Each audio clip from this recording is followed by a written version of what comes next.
ಮತ್ತೆ ಬನ್ನ.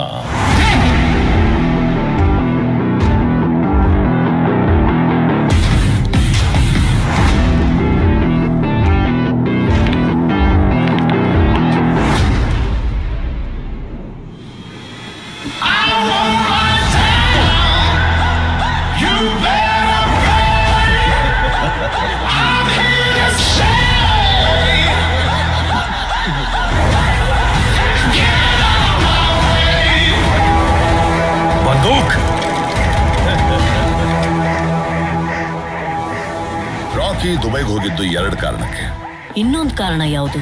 ಅವನು ಸಾಕಷ್ಟು ದುಡ್ಡು ತಗೊಂಡು ಹೋಗಿದ್ನಲ್ಲ. But wasn't that an advance for the gold Inayat Khalil was sending? No.